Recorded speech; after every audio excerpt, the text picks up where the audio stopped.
Current affairs के आज के अंक पे महत्वपूर्ण करंट अफेयर्स लेकर फिर आपके साथ उपस्थित हूँ। कई सारे टॉपिक लेकर के आज मैं आप लोगों के साथ हूँ और बहुत सारे तथ्यात्मक चीजें हैं। देखो, एक चीज ध्यान रखना, जो मैं यहाँ पे लिखवाता जा रहा हूँ, जो बोलता जा रहा हूँ, कोशिश करिए पेन आपका चले, अपनी भाषा में लिखिए, कैसे भी लिखिए। देखो, दो तरीके हैं, एक तो मैं आपको बोलूं और आप हूबहू लिखें। एक तरीका आपके पास यहाँ पे एक स्वतंत्रता है, फ्रीडम है कि आप अपनी भाषा में शॉर्टकट में भी लिख सकते हैं, जैसा आपको समझ में आ जाए। यहाँ पे मैं इंपॉर्टेंट हर एक करंट अफेयर्स का इंपॉर्टेंट सेगमेंट ही बताता हूँ। तो पहली करंट अफेयर्स की शुरुआत है, एक योजना है जिसका नाम है पंचामृत योजना। अब इसका नाम पंचामृत है ना। पंचामृत आप सभी जानते हैं, बड़ा जो है पवित्र एक तरीके से भोज्य है, जो कि ईश्वर का जब भगवान की जब हम पूजा करते हैं तो उसके बाद पंचामृत बांटा जाता है। तो ये योजना भी किसानों से जुड़ी हुई है, एग्रीकल्चर से जुड़ी हुई है और किसानों की आय को दोगुना करने से जुड़ी हुई योजना है पंचामृत योजना। देखो, सरकार का उद्देश्य है कि किसानों की आय कैसे भी करके दोगुनी की जाए, है ना। और इसके लिए ये गन्ना किसानों की आय को दोगुनी करने के लिए पंचामृत योजना शुरू की गई। किस किसानों के लिए? जो गन्ना किसान है, गन्ना किसानों को लेकर के शुरू किसने की है? उत्तर प्रदेश सरकार की योजना है ये। उत्तर प्रदेश में आपको पता है कि ये गन्ना सबसे ज्यादा होता है, शीर्ष उत्पादक राज्य में है गन्ना आपका। ठीक है, तो उत्तर प्रदेश सरकार के द्वारा गन्ना जो है आपका, गन्ना उत्पादन को लेकर के पंचामृत योजना शुरू की गई है। और पंचामृत योजना से गन्ने की मिठास बढ़ेगी और इसके लिए नई तकनीकियों का यूज किया जाएगा। नई तकनीकी क्या क्या हो सकती हैं नई टेक्नोलॉजी में? एक तो सबसे पहली बात, गन्ने की बुआई के लिए प्रबंधन किया जाएगा, है ना। यानी कि कई सारे बुआई को लेकर के कई सारी नई तकनीकियों का यूज किया जाएगा। इसके बाद जो कचरा है, कचरा माल्चिंग को लेकर के काम किया जाएगा, पेड़ी प्रबंधन किया जाएगा, ड्रिप इरिगेशन किया जाएगा, कचरा माल्चिंग किया जाएगा, सह फसल, उसके साथ सह फसल कौन सी जो है उगानी है उसको लेकर। तो इन सभी चीजों को लेकर के एक तरीके से इनोवेशन एग्रीकल्चर में होगा। और इससे देखो बहुत सारी चीजें हैं, पानी की बचत होती है ड्रिप सिंचाई जब करते हैं, गन्ने की जो पराली होती है ना, उसकी पत्तियां होती हैं, उसका अधिकतम उपयोग करना और उसके लिए कोई तकनीकी लेकर के आना, उर्वरकों का प्रयोग करना, कीटनाशकों का उपयोग करना। ठीक है, और इनका उपयोग इस तरीके से करना कि अतिरिक्त करने से बचा जा सके, मतलब अधिक उत्पादकता के लिए जो फसलों के लिए ज्यादा जरूरी है उन सब तकनीकों का बढ़ावा देना। और इससे किसानों की आय में निश्चित तौर पे जो है आपको पता है कि वृद्धि होती है। ठीक है, तो ये आपको ध्यान रखिएगा। और ये एक योजना, बहुत प्रभावी योजना उत्तर प्रदेश सरकार के द्वारा पंचामृत योजना चालू की गई। ठीक है, तो रफली आपको ये आइडिया होना चाहिए। ठीक है, चलिए आगे चलते हैं। अगला चलते हैं, आपको पता है कि बहुत सारे स्टेच्यू बनाए जा रहे हैं, बहुत सारे मंदिरों का भी उद्घाटन किया जा रहा है, तो एटलीस्ट आपको पता होना चाहिए। आपको पता है जगत गुरु श्री संत तुकाराम महाराज जी का एक मंदिर का उद्घाटन किया गया है। ये मंदिर आपके सामने पूरी तरीके से शिला मंदिर है, शिला मंदिर, शिला से बना हुआ है। और अभी इसका उद्घाटन प्रधानमंत्री जी के द्वारा किया गया था, अभी तो नहीं किया गया, टाइम 2022 का है। आपको पता है पिछले 1.5 साल की करंट अफेयर्स लेकर के चलता हूं मैं यहाँ पे। तो जून 2022 में प्रधानमंत्री नरेंद्र मोदी जी के द्वारा जगत गुरु श्री संत तुकाराम जी का शिला मंदिर का उद्घाटन किया गया था। ठीक है, तो ये शिला मंदिर है आपका। और आपको पता होगा तुकाराम जी जब भक्ति आंदोलन चल रहा था तो धरकरी और बरकरी संप्रदाय थे आपके, 17वीं शताब्दी के एक संत हैं आपके, और ये बरकरी संप्रदाय से जुड़े हुए। किससे? बरकरी संप्रदाय से। महाराष्ट्र का संप्रदाय है ये, पुणे में हुआ है, ये भी ध्यान रखिएगा, पुणे, है ना, पुणे में ये उद्घाटन हुआ है। और ये बरकरी से जुड़े हुए हैं, बरकरी संप्रदाय। ठीक है, बरकरी संप्रदाय। तो जगत गुरु श्री संत तुकाराम जी महाराज जी का शिला मंदिर है, ये आप देख पा रहे होंगे प्रधानमंत्री नरेंद्र मोदी जी के द्वारा। संत तुकाराम जी हैं, इनका जो है मंदिर का उद्घाटन किया गया है और ये आप देख सकते हैं। तो बरकरी साम्राज्य, मतलब यहाँ पे महाराष्ट्र में पुणे में एक जगह थी देहू, देहू में ही ये मंदिर का उद्घाटन किया गया, यहीं पर इनका जन्म हुआ था। ठीक है, और इन्होंने जो है अभंग कविता नामक साहित्य की एक मराठी शैली में रचना भी की है ना। और लोक कथाओं को आध्यात्मिकता के साथ जोड़ा है, स्पिरिचुअलिज्म के साथ जोड़ा है। ठीक है, और कीर्तन पद्धति को जो है आप देख सकते होंगे, प्रधानमंत्री जी भी ये हाथ में जो है कीर्तन पद्धति को इन्होंने इस्टेब्लिशमेंट करने का प्रयास किया है संत तुकाराम जी ने भक्ति आंदोलन के टाइम पीरियड पे। तो ये समाज सुधारक भी थे, इन्होंने जाति विहीन समाज का संदेश दिया, कुरीतियों का खंडन किया। तो बहुत बड़ा योगदान है भक्ति आंदोलन के संतों का भारत के निर्माण में। क्योंकि जिस तरीके से इन्होंने मध्यकालीन कुरीतियों पर कुठाराघात किया वो अपने आप में बहुत बड़ी बात है। ठीक है, तो दूसरा करंट अफेयर्स आपका ये है, पहला पंचामृत योजना, दूसरा संत तुकाराम जी का पुणे के देहू में क्या बना है, आपका शिला मंदिर का उद्घाटन किया गया। ठीक है, चलो आगे चलते हैं। देखो वर्ल्ड बैंक से आज बहुत सारी चीजें आपको पढ़ाने वाला हूं। वर्ल्ड बैंक की एक रिपोर्ट आती है, उस रिपोर्ट को आज मैं आपको पढ़ाने वाला हूं। इसका नाम है विश्व विकास संकेतक 2021 की रिपोर्ट है। इसके तहत बहुत सारी चीजें आप लोग जानोगे आज। क्लियर है? वर्ल्ड बैंक की रिपोर्ट एक पढ़ेंगे, दो दो रिपोर्टें मैं दिखाऊंगा। एक तो विश्व विकास, लिख लो इसको, ये रिपोर्ट इंपॉर्टेंट है, संकेतक, ठीक है, 2021 ये रिपोर्ट है आपकी, विश्व विकास संकेतक 2000। इसमें अब कई सारी चीजें आपकी आएंगी। देखिए मैं एक बार आपको दिखाता हूं, ये रिपोर्ट है, ये है आपका, इसको हम दूसरे इंग्लिश में है वर्ल्ड डेवलपमेंट रिपोर्ट 2021। ठीक है, ये रिपोर्ट है। ठीक है, अब ये डेटा जो है वर्ल्ड बैंक द्वारा जारी किया जाता है, हर साल जारी होता है। उद्देश्य ये है कि अच्छा जीवन स्टैब्लिश किया जाए, है ना। डाटा जितना, ये डेटा पूरा है आपका बेटर लाइफ के लिए, कि आपका जीवन बेहतर हो सके, लोगों का जीवन बेहतर हो सके, तो ये डेटा रहता है। अब इसमें जो इंपॉर्टेंट डेटा है, मैं कुछ डेटा आपको बताता हूँ ताकि आपको आइडिया हो। देखिए एक तो है राष्ट्रीय सकल राष्ट्रीय आय, सकल राष्ट्रीय आय, सकल राष्ट्रीय आय, आय।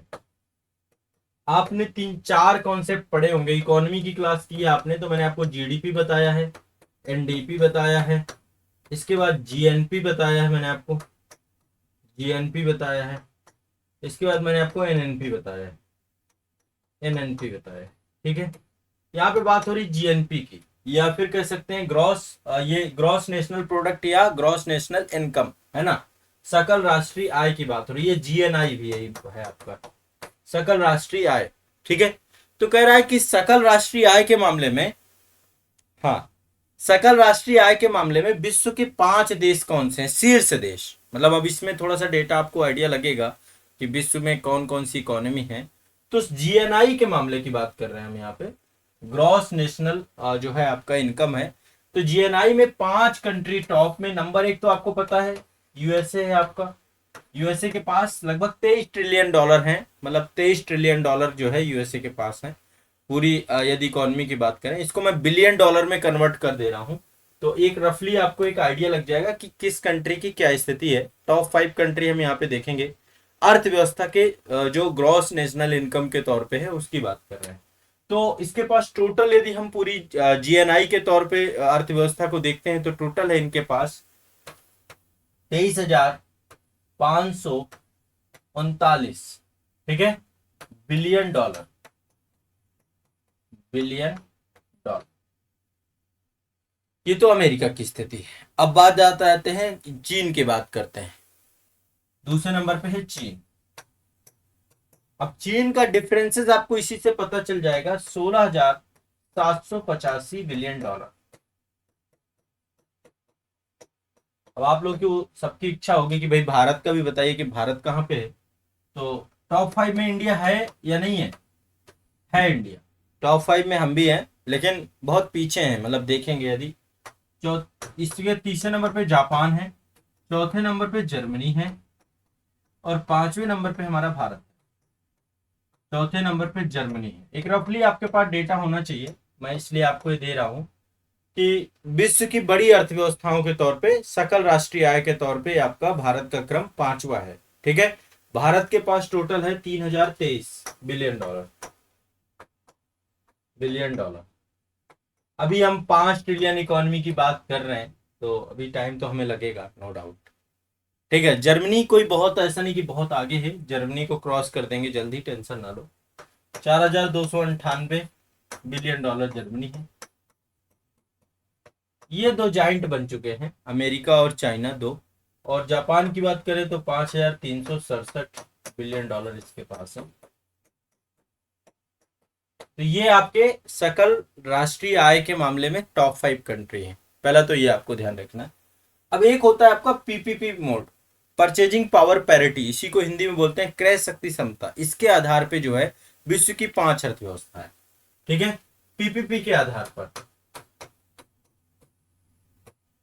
परचेजिंग पावर पैरिटी मतलब सिंपल सी बात है, मतलब मान लीजिए कि एक होटल में आप जाते हैं, होटल में मतलब मान लीजिए 100 रुपए में भारत में खाना खाते हैं मान लीजिए, और यही चीज $1 में अमेरिका में कितना मिल जाएगा आपको। तो एक देश की मुद्रा का दूसरी देश की मुद्रा की परचेजिंग पावर की हम क्षमता को देखते हैं कि वो उस देश की क्षमता, जैसे मान लीजिए 1 किलो चीनी यहाँ पे मान लीजिए 40 रुपए की मिलती है, तो वही 1 किलो चीनी का अमेरिका में क्या वैल्यू होगा। तो एक बास्केट में किसी देश की मुद्रा से कितना हम क्रय कर सकते हैं, उस आधार पे यदि देखें तो विश्व की नंबर 1 अर्थव्यवस्था बन चुकी है। पीपीपी के आधार पे नंबर 1 पे है चीन। अब ये आपको सरप्राइजिंग लगेगा, मैं उधर के डेटा नहीं लिखूंगा, मैं अब यहाँ पे क्रम से आपको बता देता हूँ। नंबर 1 पे चीन है, नंबर 2 पे यूएसए है, और यहाँ पे एक सरप्राइजिंग चीज लगेगी, नंबर 3 पे भारत है आपको। पीपीपी के आधार पे हम विश्व की तीसरी सबसे बड़ी अर्थव्यवस्था बन चुके हैं, इकोनॉमी, ठीक है। चौथे नंबर पे हम जापान है, और 5वें नंबर पे जर्मनी। क्लियर है, स्पष्ट है। पीपीपी के आधार पे क्रय शक्ति क्षमता, ये सब इकोनॉमी में मैंने बहुत अच्छे से समझाया है, ये डेटा रख लीजिएगा भाई, आप लोग ध्यान रखिएगा, ये इंपॉर्टेंट है। तो एक आपका है जीएनआई यानी जीएनपी, ग्रॉस नेशनल प्रोडक्ट या ग्रॉस नेशनल इनकम, ये आपके टॉप 5 कंट्रीज हैं आपकी अर्थव्यवस्था के तौर पे, और पीपीपी के आधार पे 5 कंट्री मैंने आपको बता दी। अब जीडीपी की बात कर रहे हैं कि भाई जीडीपी के आधार पे, जीडीपी के आधार पे 5 कंट्री, जीडीपी ये है ग्रॉस डोमेस्टिक प्रोडक्ट के आधार पे। अब ये तीनों उदाहरण, ये चारों उदाहरण जिनको नहीं आती हैं, एक मेरा वीडियो पड़ा हुआ है, उसमें पड़ा हुआ है, ध्यान रखिएगा, मास्टर वीडियो है इकोनॉमी का, एक बार उस मास्टर वीडियो को देख लेना, आपको बहुत अच्छे से इकोनॉमी समझ में आ जाएगी, मैंने बहुत शानदार तरीके से वहां पे समझाया है, तो एक बार समझ लेना, बाकी आता तो होगा ही, क्लास किया होगा, यदि पढ़ा होगा तो आता होगा। टॉप 5 जीडीपी में नंबर 1 यूएसए है, नंबर 2 पे चाइना है, जीडीपी की बात कर रहे हैं, चाइना है, नंबर 3 पे जापान है, वही क्रम है आपका, जापान है, और नंबर 4 में जो है आपका जर्मनी है, और नंबर 5 में आपका भारत है।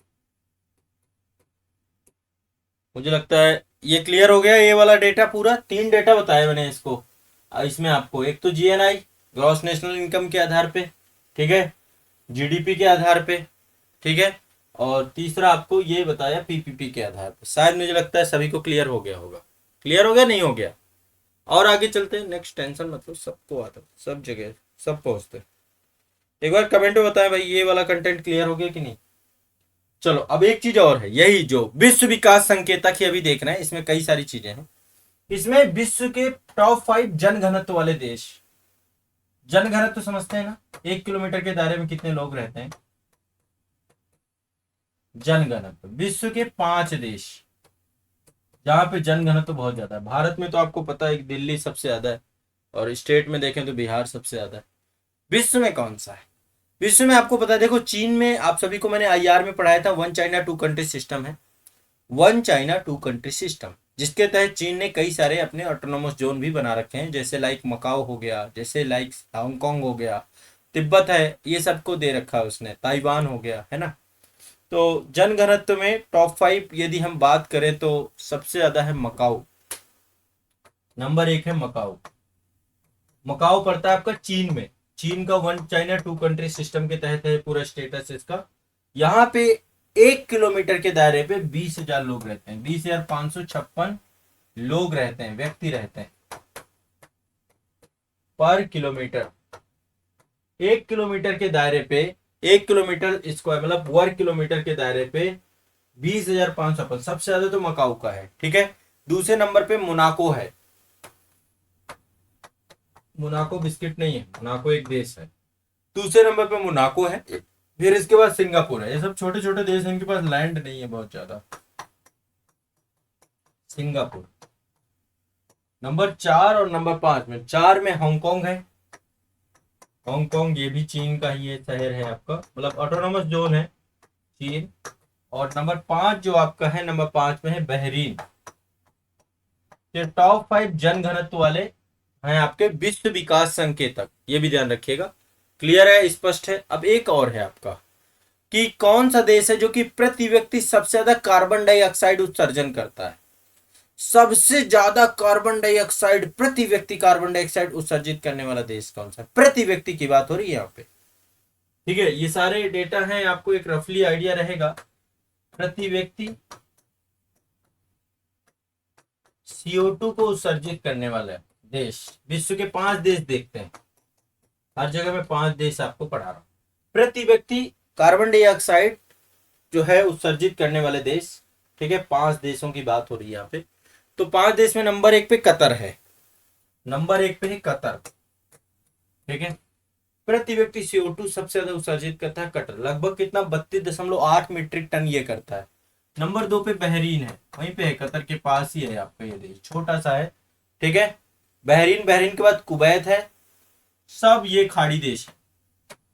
कुवैत, पेट्रोलियम है यहाँ पे खूब सारा, आपको पता है, ठीक है। कुवैत नंबर 4 में आपका, यहाँ पे सब पेट्रोलियम उत्पाद है इस आधार पे, और जनसंख्या बहुत ज्यादा है नहीं, क्षेत्रफल बहुत ज्यादा है।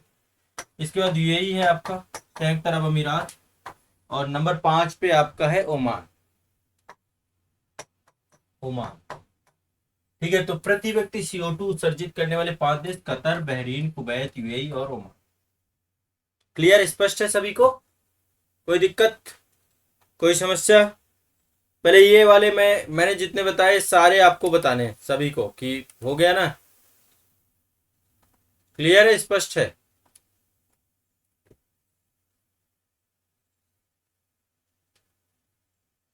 ठीक है, देखो कितना हो गया। प्रति व्यक्ति CO2 वाले 5 देश बताए, कतर, बहरीन, कुवैत, UAE, ये सब विश्व विकास संकेतक की रिपोर्ट है, मैं नहीं बता रहा हूँ। जनघनत्व में Macau, Monaco, Singapore, Hong Kong, Bahrain, और ये आपका PPP मोड पे 5 अर्थव्यवस्थाएं, चाइना, USA। PPP में चाइना नंबर 1 हो चुका है, ध्यान रखना, USA दूसरे नंबर पे जा चुका है। GDP में अमेरिका ही आगे है, और इसमें GNI में भी अमेरिका ही आगे। चलो आगे बढ़े भाई। तो वर्ल्ड बैंक की एक रिपोर्ट तो ये हो गई आपकी, एक और रिपोर्ट है आपकी वर्ल्ड बैंक की, उसे भी देख लेते हैं साथ साथ। एक रिपोर्ट है विश्व बैंक प्रोस्पेक्टस, जारी होता है प्रोस्पेक्टस, आप जानते हैं, विश्व बैंक प्रोस्पेक्टस 2022। इसके अनुसार कि भारत में जीवन प्रत्याशा कितनी है, मतलब टॉप टॉप 5 कहे या टॉप 3 कह सकते हैं, कि जीवन मतलब टॉप 3 जीवन प्रत्याशा वाले देश कौन से हैं, जहां पे ज्यादा लोग की उम्र रहती है। फिर भारत में भी देख लेंगे। तो सबसे ज्यादा लोग जिंदा रहते हैं हांगकांग, जापान और मकाऊ, ये तीनों जगहों पे ये नंबर 1 पे है आपका जीवन प्रत्याशा, मतलब कितनी उम्र हो सकती है, मैक्सिमम औसतन उम्र की बात हो रही है। मकाऊ तो ये इसमें है आपके लगभग 85 साल जीते हैं आपके यहाँ पे, कितना 85 साल, 85 ईयर, ये उम्र वाले लोग हैं। विश्व के 3 शीर्ष जीवन प्रत्याशा वाले देश आपके हैं। फिर दूसरे नंबर पे सिंगापुर है, सिंगापुर में है 84 साल, औसतन है ये, वैसे तो इनमें बहुत 100 भी पार करने वाले लोगों की कमी नहीं है, बहुत है। तीसरे नंबर पे है स्विट्जरलैंड, आयरलैंड, ऑस्ट्रेलिया, कई सारे देश हैं इसमें, आयरलैंड, ऑस्ट्रेलिया, इजराइल और भी है, दक्षिण कोरिया,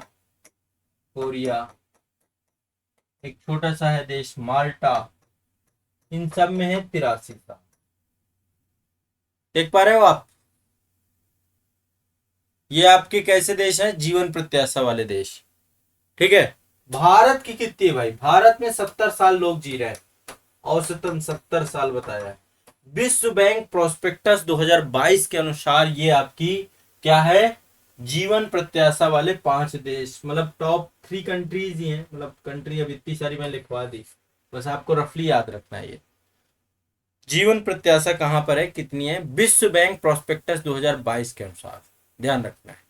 और आपको एक थोड़ा सा मैं यहाँ पे एक इंटरेस्टिंग फैक्ट बता दूं, जीवन प्रत्याशाओं में यदि महिलाओं की जीवन प्रत्याशा बोले तो ज्यादा है, 88 साल जो है महिलाएं जीती हैं आमतौर पे। जैसे हांगकांग, मकाऊ, जापान है ना, यहाँ पे ये तो पुरुष महिला दोनों का 85 साल है, लेकिन केवल महिला का देखें तो केवल महिला का ये आपका 88 साल है, कितना है, 88 साल। और पुरुषों की बात करें तो पुरुषों का 83 साल। ठीक है, महिलाओं की औसत जीवन प्रत्याशा ज्यादा है। क्लियर है। भारत में महिलाओं की जीवन प्रत्याशा कितनी है? 72। पुरुषों की तो कम है, महिलाओं की 72 है, पुरुष लगभग वही 69 या 68 69 के आसपास पुरुष है।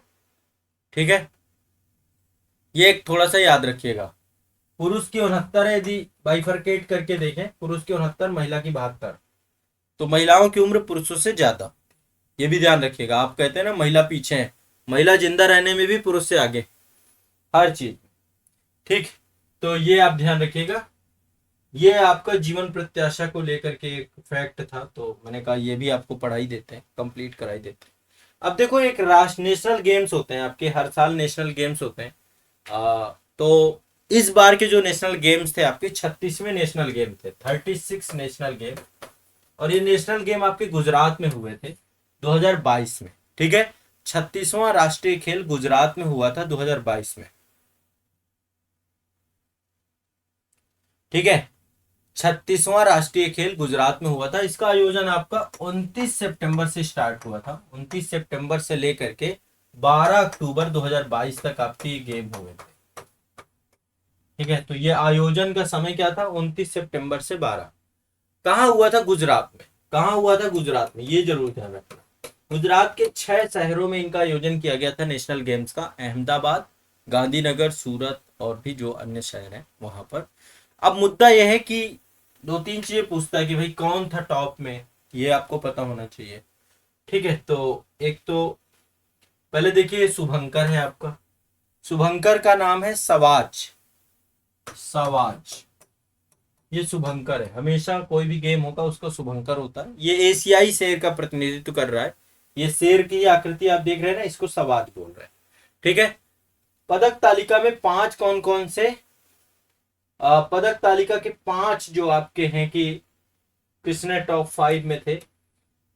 ठीक है, तो चूंकि भारत के राज्यों में ही होता है, तो सबसे पहला जो है, जो राज्य और टीम है, एक है सेवा खेल नियंत्रण बोर्ड है आपका। सेवा, इसी को सर्विसेज भी बोलते हैं हम लोग। सेवा खेल, ये टीम है इसकी, सेवा खेल नियंत्रण बोर्ड। ये नंबर 1 रही, नियंत्रण बोर्ड, ये नंबर 1 रही टीम।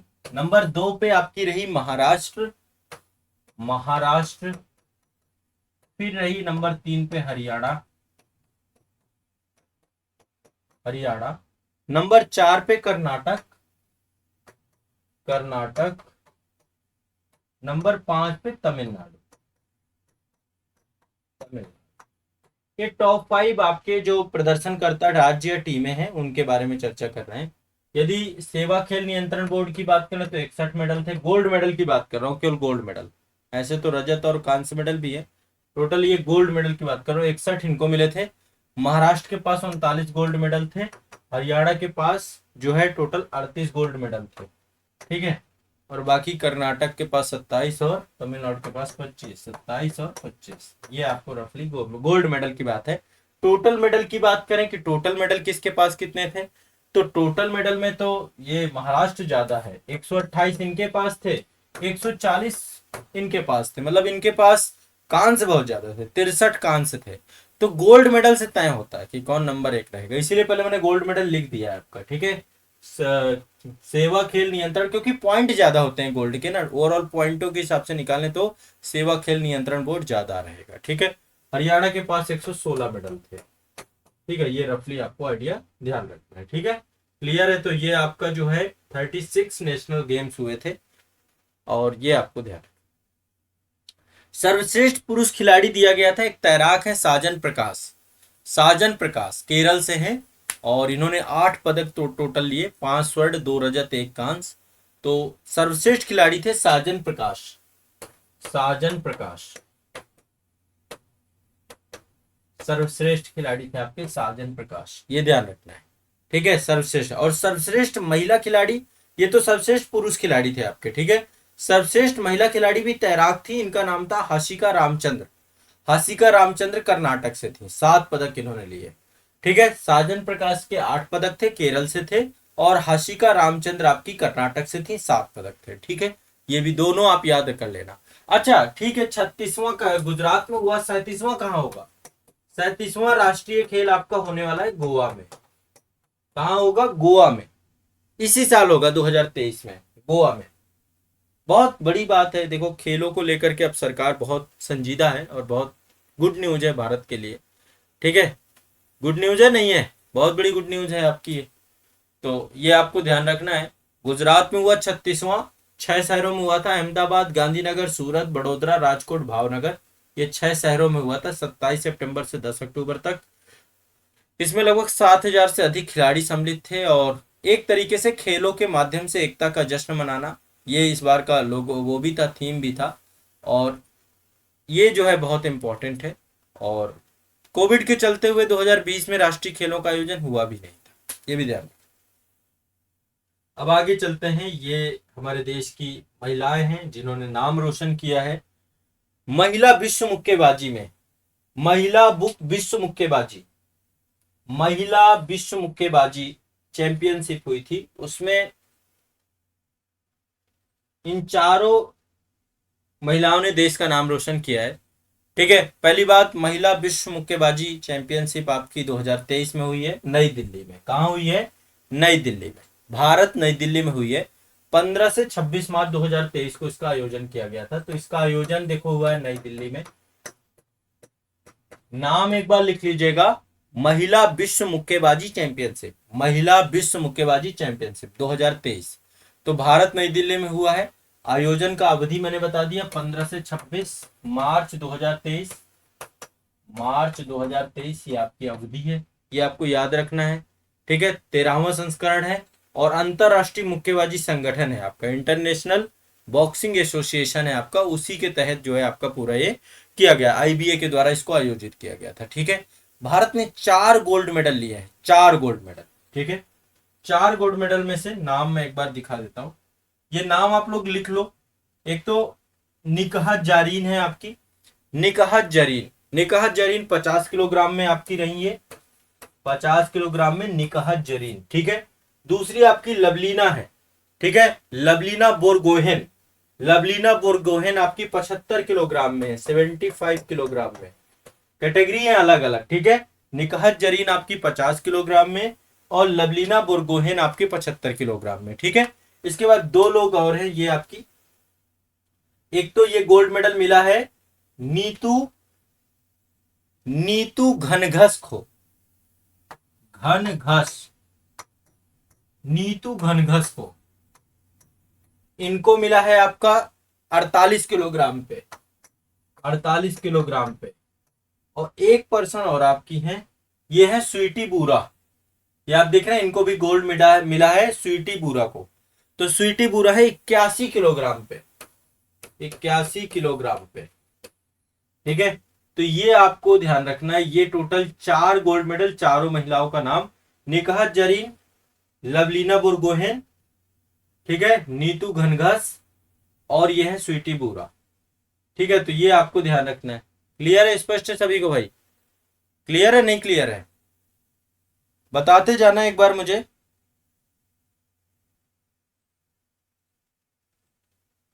ठीक है, चलो आगे बढ़ते हैं। नेक्स्ट आगे चलते हैं। आईएसएसएफ राइफल पिस्टल विश्व कप प्रतियोगिता, आईएसएसएफ वर्ल्ड कप हुआ है आपका, ये राइफल और पिस्टल का वर्ल्ड कप प्रतियोगिता थी, विश्व कप प्रतियोगिता थी। आईएसएसएफ वर्ल्ड कप ये राइफल और पिस्टल दोनों को लेकर के होती है। इसका आयोजन हुआ भोपाल में। कहा हुआ? भोपाल में। टाइमिंग क्या थी? 20 से 27 मार्च 2023 को भोपाल में आयोजन हुआ। कहाँ आयोजन हुआ? भोपाल में। आईएसएसएफ राइफल या पिस्टल विश्व कप प्रतियोगिता 2023 भोपाल में आयोजन हुआ। ठीक है, और पदक तालिका में टॉप, यदि हम 3 की बात, मतलब कि सबसे नंबर 1 पे कौन था, तो नंबर 1 पे चीन था। इसमें नंबर 1 में चीन, नंबर 1 में क्या था? चीन था।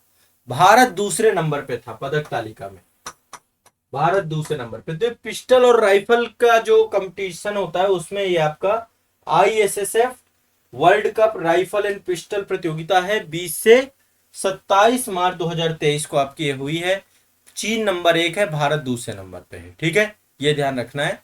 और भारत की तरफ से सरबजोत, ये 10 मीटर एयर पिस्टल राइफल में गोल्ड मेडल इन्होंने जीता है। इसके अलावा जो है रिदम सांगवाल है, उन्होंने जीता है। और बहुत सारे लोग हैं, एक मनु भास्कर हैं, उनके द्वारा भी जीता गया है। तो कई लोगों ने जीता है। ठीक है, ये आपको ध्यान, क्लियर है, स्पष्ट है।